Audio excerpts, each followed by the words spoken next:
Hello, Marvelites. Welcome to Marvel's The Pull List, our weekly show where we talk about some of our favorite books that come out every week. I'm Ryan. And I'm Tucker. Tucker, what are we doing? This week is all about outlaws, anti-heroes, good guys, bad guys, the gray area in between, and one of my favorite characters that straddles that line in any story, anywhere, is Lando Calrissian. And this week we have Star Wars Lando Double or Nothing #1. This is the first issue of a limited series that kicks off this young Lando story. It introduces the dynamic between Lando and L3 in such a great way.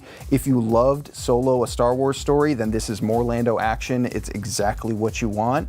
The first thing we see him say, he's looking straight at the reader and he just says, "It's sweet, but it could always be sweeter." And you can hear, you can hear his voice. The art is so pitch perfect. Yeah. I'm so excited for people to read this. Yeah. But we go from there to a place where it's unfortunate that Spider-Gwen is an outlaw in issue number 32 of her series because she's such a great hero. But she's got the Venom symbiote that she's been dealing with. She's got Matt Murdock, who is the head of the Hand in her universe. She is being hunted by the authorities. And so she has now revealed herself to the world, which makes her a much bigger target.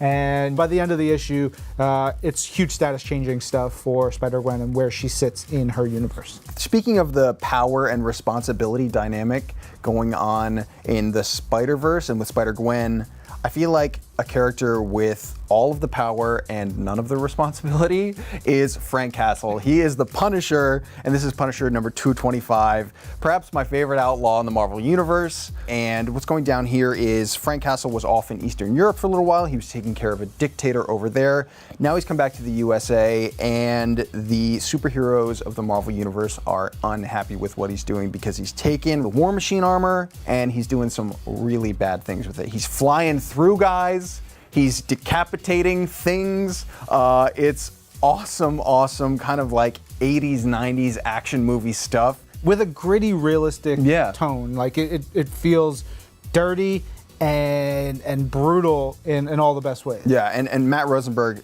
captures that with some awesome humor in the best ways. We have Carol Danvers in here, Sam Wilson, Hercules, the Beast. Yeah, there's a host of heroes who are after him. One more book we couldn't skip over this week is Amazing Spider-Man number 800. It is huge. Spidey's not an outlaw so much. I mean, he's a vigilante, he does his thing, but it's the culmination of 10 years of storytelling that Dan Slott and so many other creators have worked on, telling the story of Spider-Man versus his greatest nemesis, Norman Osborn, as the Red Goblin with the Green Goblin serum, in the Green Goblin armor with all his tricks and toys, with the Carnage symbiote, and he knows that Peter Parker is Spider-Man. It is the most dangerous he's ever been, and he's going after everything and everyone Peter Parker loves. It's this wild, sweeping story with highs and lows, action, adventure, explosions, death, friendship, forgiveness, heart, humor. It's everything you want out of a Spider-Man story. Yeah, despite the incredible odds, this is